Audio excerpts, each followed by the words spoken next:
Namaste, Jai Bharat. Iran's situation is very serious. One would tend to say that Iran is finished. Iran has got many nuclear facilities, and the one thing which Iran considered as impenetrable, that's a place which is impossible to be attacked. That's among the mountains. And the two things, one, it's among the mountains. Number two, the bomb bunker buster bombers of Israel, as per the understanding of Iran, as I understand, I'm stating. As per the understanding of Iran, the Israeli bunker buster bombs can't go beyond 250 feet down earth. Therefore, they have constructed an underground nuclear facility at a place called as Furdow, which is 300 feet down. 300 feet down from the surface of Earth. So, first of all, it's impenetrable because of the terrain, geographical, because of it's covered naturally by mountains, and in the middle, this Furdow place, and where again further 300 feet down is their prime, most important central nuclear arsenal facility where uranium enrichment is taking place. And then with that, all other facilities for making converting the things into nuclear weapon, bomb, whatever. And it's also stated that Khomeini is hiding somewhere in that area. So this is impenetrable. That cannot be attacked by Israel. All other facilities are not that deep, but this is one thing which was their central nerve center. If you call it a central nerve center, then that should be apt. And that has been attacked. That has been attacked and destroyed by Israel. Now, as a result, tremors started in Iran. This happened very recently, a few hours ago. Now, the tremors started.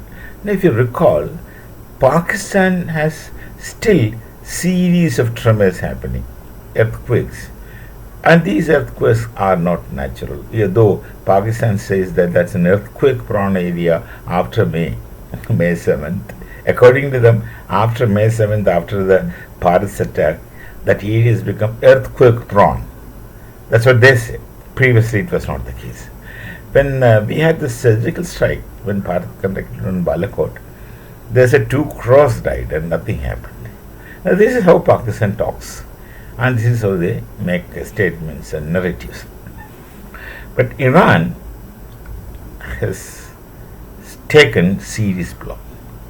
Their prime central nuclear place is destroyed, and they have series of earthquakes starting. Now, the earthquakes in Iran, and these earthquakes are cousins of earthquakes what's happening in Pakistan. You understand the picture. You get the picture. The earthquakes or the tremors are not natural. They are because of the nuclear misbehavior. I don't know whether it is whatever it is. Whether it is explosion or fission, whatever happens, let's not go into things that we are not very clear about. So, it's a nuclear reaction which comes out as tremors, small earthquakes, and some of them are really not very small in Pakistan, and Iran's case is yet to come. That is one thing. That means the nerve center is completely destroyed, number one. Number two, Khomeini, the so-called supreme leader, whatever it is, the supreme authority of Iran, is hiding somewhere there, and the reports say that he doesn't want to hear anything anymore. He is an aged person, and someone even says that he has lost his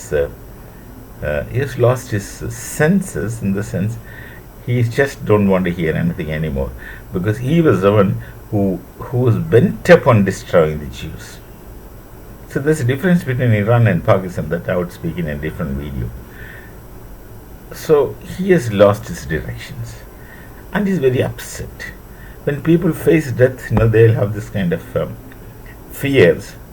Normally, a sensible person will always understand death, and will come to compromise with death as a reality. But then not imminent death. Someone who thinks that he is great authority, etc., etc., etc. For such people, then suddenly death appears in front of them, they will be very badly shaken, because these most of the dictators are cowards, not very strong person.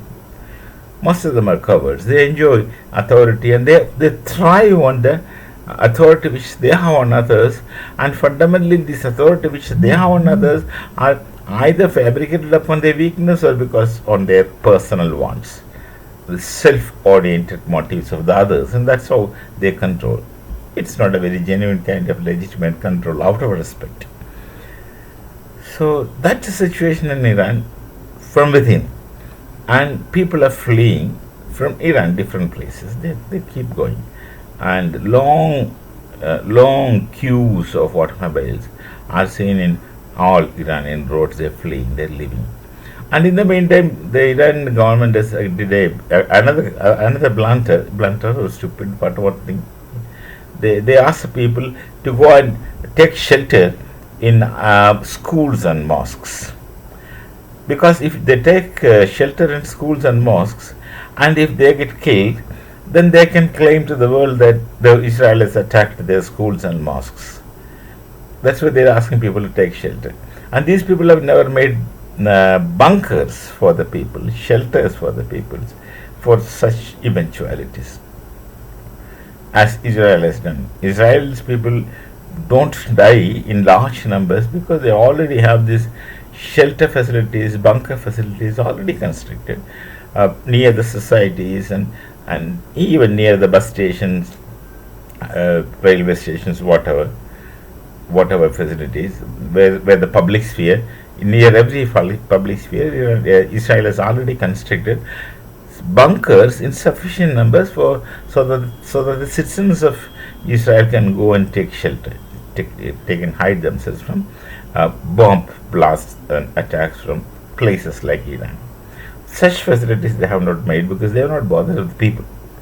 The difference between democracy and the dictatorial regime is that they don't care about the people. Dictator bothers only about himself, and he will run away, leaving other people to die when time comes.